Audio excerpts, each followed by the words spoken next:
situation at this point is simply out of hand. Rob Krentz, a constituent of mine who was murdered on March 27th, as pictured here, really is the face behind the violence on the U.S.-Mexico border.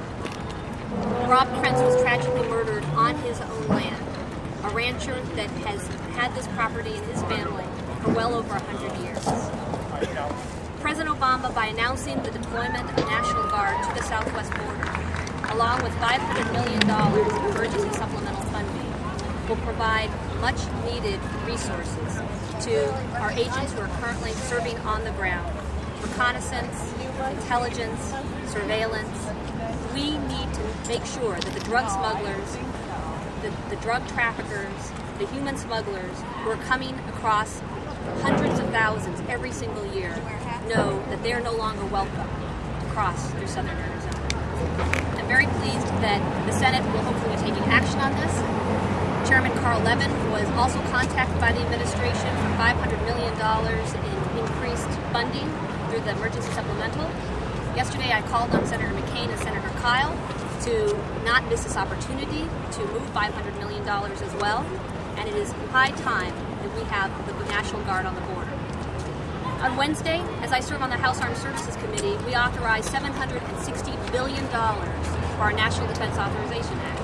$760 billion going to secure other borders abroad, borders for other countries, for other citizens. National security is border security. We need to focus on the U.S.-Mexico border, where hundreds of thousands of illegal immigrants, of drug traffickers, of coyotes, of people that want to do us harm and bring illegal drugs and illegal material into our country, they need to be stopped. I applaud the President, I applaud the administration for this important first step. This is bipartisan. Congressman Ted Poe and I have also called on the Guard to be deployed to the border. We want the Guard to be able to defend themselves. We want rules of engagement. We need to make sure that they stop the illegal traffic before it comes into the border.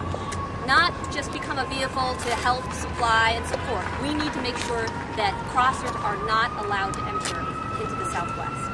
Congressman Ted Poe. Thank you. This is good news and a good start. The governor of Texas has requested that the National Guard be deployed on the Texas border.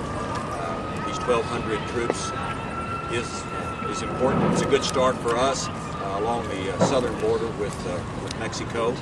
It is important that people who wish to come into the United States illegally, primarily the criminal cartels, never get the opportunity to cross over the border. That is why the National Guard needs to be put on the border.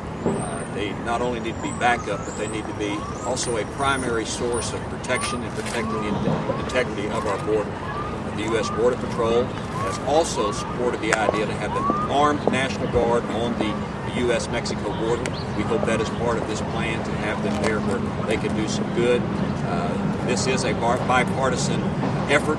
We not only together, as bipartisan, have asked the President to put the National Guard on the border, but we've also filed a resolution, Congresswoman Giffords and myself and others in the House of Representatives, stating as a sense of Congress that there needs to be the National Guard on the southern border of the United States.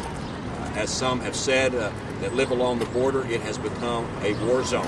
A Texas Ranger once told me that after dark on the Texas-Mexico border, it becomes Western.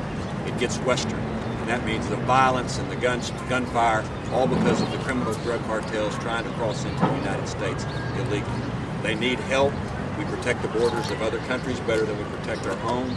Third world countries protect their borders. It's time the United States realize that this is a national security issue, and it is the first duty of government to protect the sovereignty and the national security of the United States and make sure that the border is secure.